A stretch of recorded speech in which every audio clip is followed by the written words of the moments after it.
Welcome to Listen Up Now, and to let you know what's going on in your world and my world, your guy, my guy, right guy.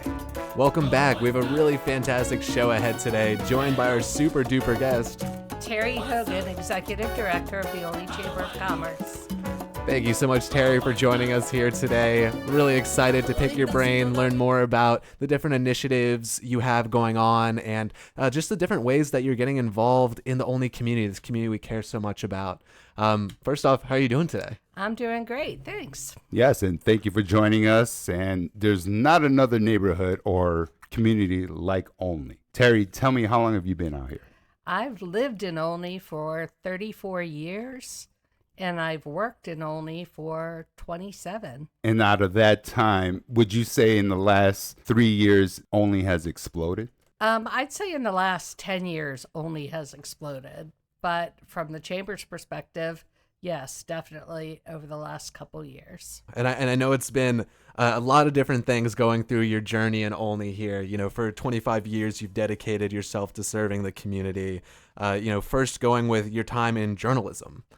Yes, I was a reporter for the Gazette newspaper, exclusively covering Olney, everything from development to schools to sports. And during your time with the Gazette there, what did you find the most interesting about Olney as you were starting to get to know the community and its people? What stood out?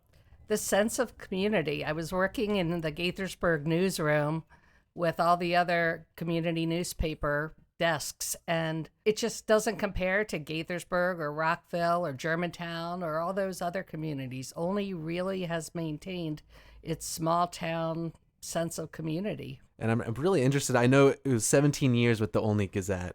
You covered so many aspects of community life during that time. Are there any most memorable stories or moments you reported on? Probably professionally, I would say when President Bill Clinton came to Brook Grove. I had just started working with the Gazette, so that was maybe 2 weeks in, and I found myself covering a president, which was pretty cool. Absolutely was. Let me pump the brakes on that, because this is the first time I think I've met anyone to be in the press pool for a president. Walk me through that experience. Like, Secret Service contact you? What was the vetting process like for you?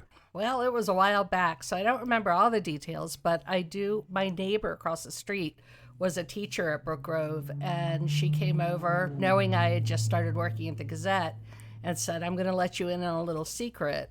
We were just named a blue ribbon school, and the president is going to come next week. So I told my editor, and she was like, do you want to cover it? I said, absolutely.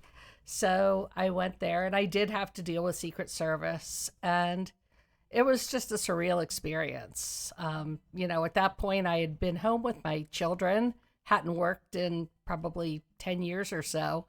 And all of a sudden, I'm back working, covering the president. So it was pretty crazy. Pretty surreal turn of events, I'm sure. Really awesome, though. Really fun. Taking it a step further from that, actually a step back maybe, I kind of wanted to ask about the root of it. Looking back, what was it that first drew you to storytelling and advocacy? Well, I was a journalism major at the University of Maryland.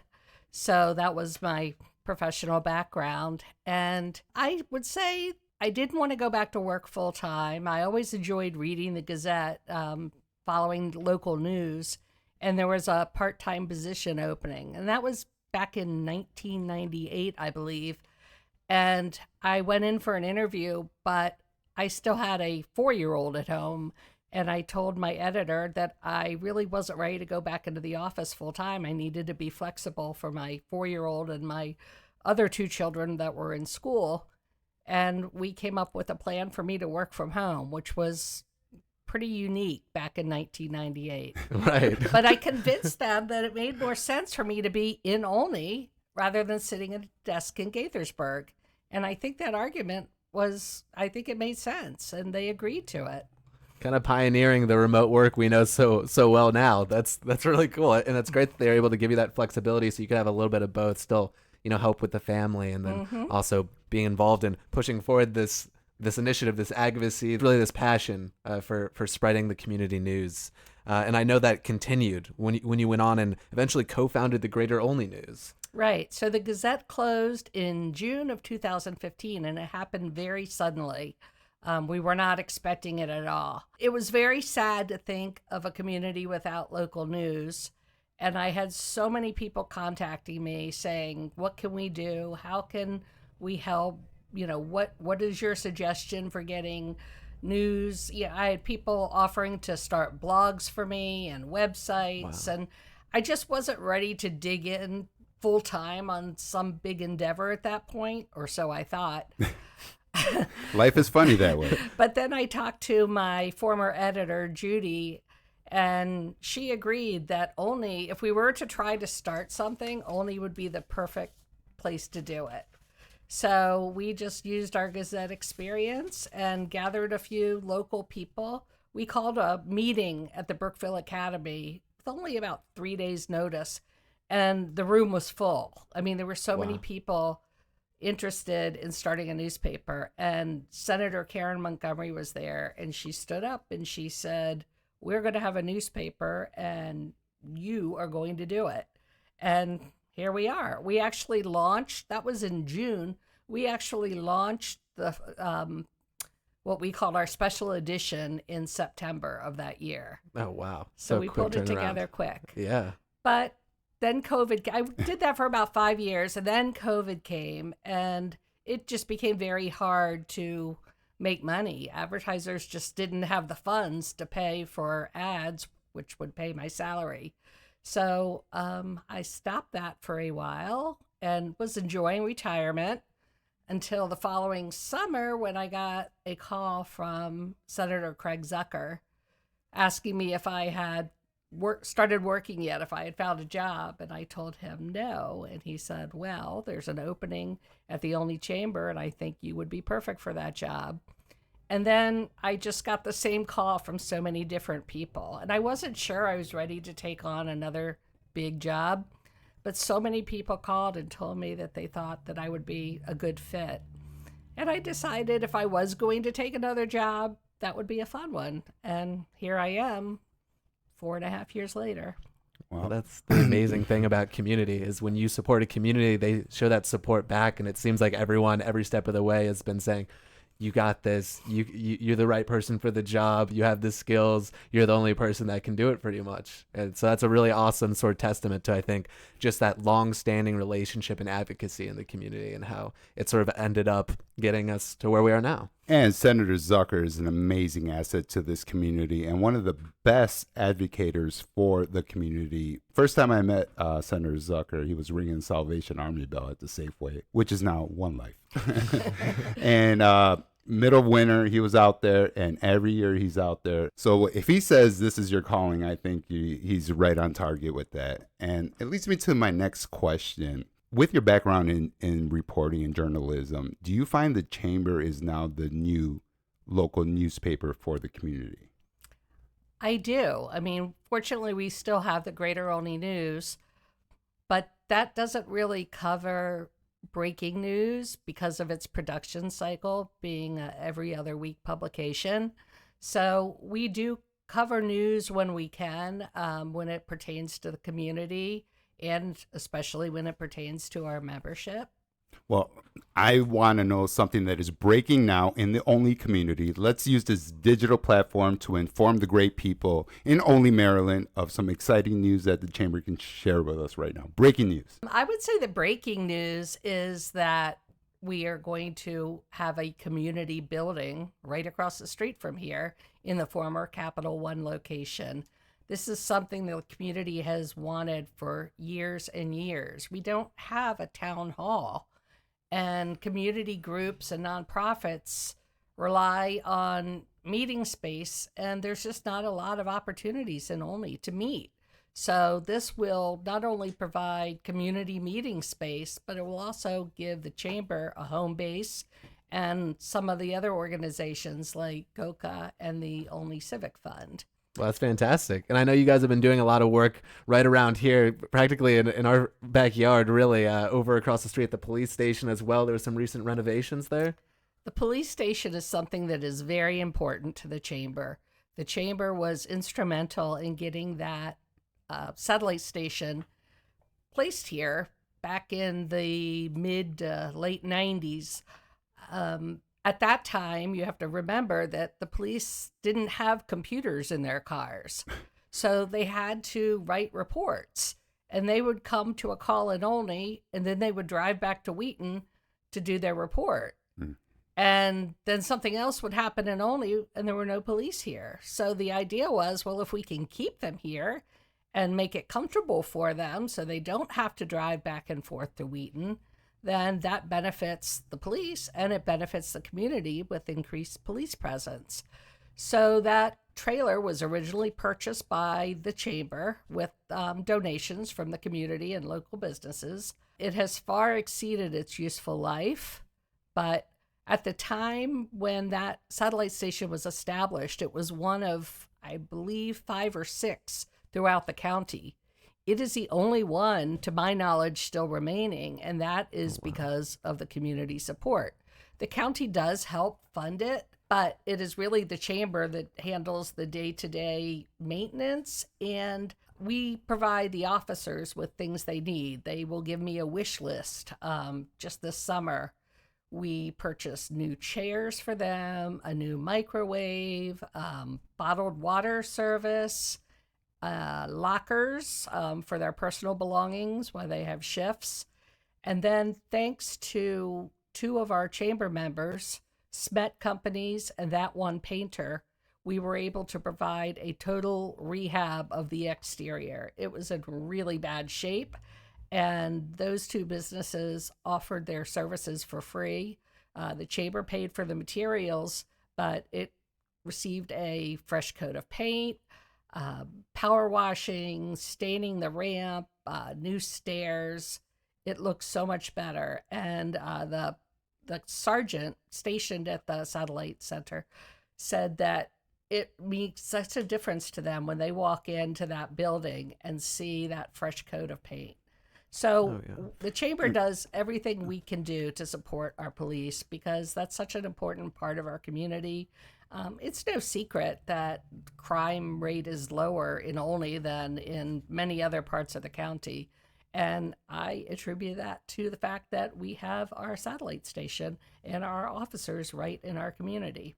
And also in this area, the engagement within the community and the business world is very tight. So I really love Olney from a safety standpoint of everyone kind of knows everyone, everyone's looking out for everyone. And you guys at the chamber do such a tremendous job introducing new businesses to old businesses so they can get to know the community a little quicker and more intimately. Now, let me ask, if I'm a new business coming into the Olney chamber, what are some of the things I may not know about, or 3 things I'm not aware the chamber may do for me to help? For instance, engagement with like law enforcement or volunteering. I think that is one of the things, the engagement with law enforcement. We do invite our police officers to our ribbon cuttings, and if there are businesses that are having issues with loitering or whatever, I will contact the police, and the police will go and meet with that business to work out a plan. Also with our elected officials, we have great relationships with our elected officials.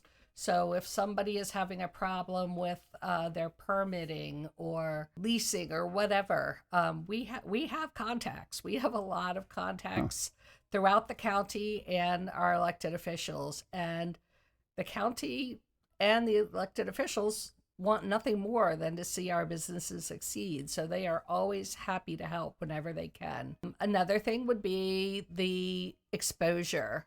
We have over 300 members, all shapes and sizes, ranging from large corporations like MedStar Health to, single home-based businesses with 1 employee. So we kind of run the gamut on businesses. But it doesn't matter if you're a MedStar or a home-based business with 1 employee, you'll get the same exposure. We have a newsletter, we have a robust social media program. We love to connect our businesses with other chamber members that they can partner together.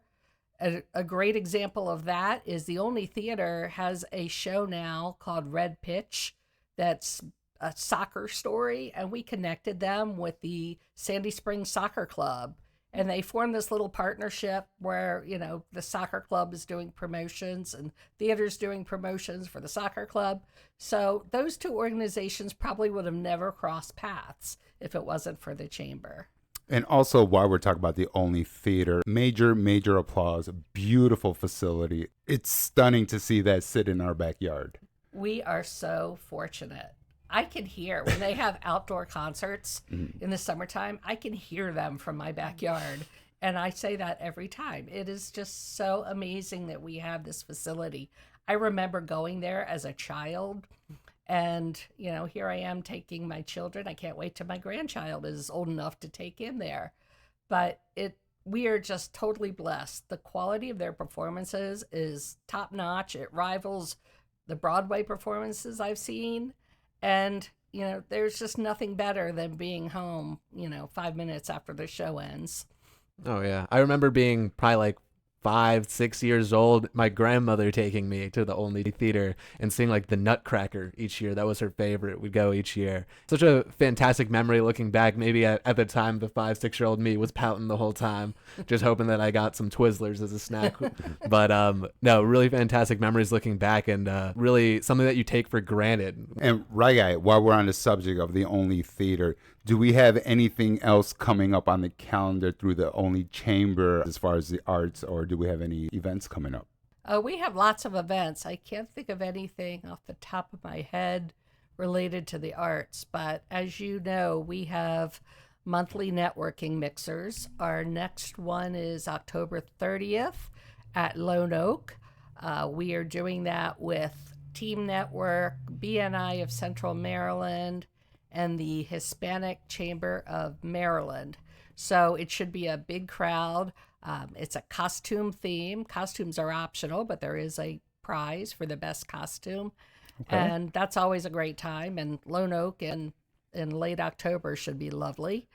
And then in November, we're finalizing details with the Montgomery County Hispanic Chamber to do a networking event. And then in December, we have our holiday party, which is absolutely a must attend. I will say I missed last year, not by choice, but I have been to many of the holiday parties, and all your functions are absolutely an amazing time. And the quality of people, the businesses there, always top notch. And right, guy, what else do we have for Terri? Yeah, we're getting close to our time here. We don't want to hold you too long, but I did want to wrap up with a couple of final questions, one of which I just kind of wanted to bring everything full circle and ask you, as someone who's worn many hats, whether that's as a writer, advocate, and now a leader of the Olney Chamber, what keeps you personally motivated to serve the Olney community every day? Love of the community. And also, it's part of setting a good example for my children. I feel like to have a good community, you've got to give back to that community. So I hope I've instilled in my children the importance of that. One of my children actually is a homeowner in Olney, so he sees firsthand the work I put in. So that's really important to me. I remember when I was working at the Gazette, and people said, do you have aspirations to work at the Post? And I said, no, I want to write about my community. First of all, most of the things I write about are good news. If I worked for the Post, that wouldn't be the case. So it's a lot more pleasant to write about, things, people in Olney doing great things. So that's really what drives me, is love of the community and the need to give back to my community. And I think just one last question for me. Looking ahead, what is your vision for the future of Olney and the Chamber's role in shaping it? I hope that the businesses continue to thrive. We are blessed with some remaining locally owned businesses. We are seeing a lot of franchises coming in. And I want Olney to maintain its character by maintaining and supporting these local restaurants and businesses, because that's what makes Olney Olney. Just Absolutely. Like down the street, Backyard Naturalist, perfect example. That is another treasure. And that's one of the things that brings people to Olney, because that's such a unique store. So I think it's really important, especially as the holidays come, that we support our local businesses And, I do it too. It's easy to order from Amazon, but we really need to make an effort There's no fun when in we that. can that we have to support these local businesses. Yes, shop small, support your neighborhood. And if you haven't taken a drive through Olney, and Olney's actually not too small, not too big. So I recommend taking out the bicycle, go around the neighborhoods and see the beautiful, beautiful landscape out here, but also the amazing commerce that's out here. And like you said, the big boys are coming in with the community business, and it seems to have been gelled together perfectly by you guys. So plenty of people in the sandbox, as they say. We're definitely looking forward to seeing the great things the Chamber is about to do next. Absolutely. And before we go, is there anything you want to shout out, or any places online that you want people to find you at? You can always go to our website, www.olneymd.org. Right on the front page is a business directory. It's always up to date. If you are looking for a plumber or a lawn service, check that out first. These are the businesses that support our community. They make an effort to give back to our community by being part of the Chamber, and we really encourage you to support them whenever possible. And we're going to put that link up right about now. So everyone, please follow, tag, share, leave us a comment. Once again, we can't thank you enough for stopping by today and entertaining us with such wonderful knowledge about this amazing neighborhood we call Olney.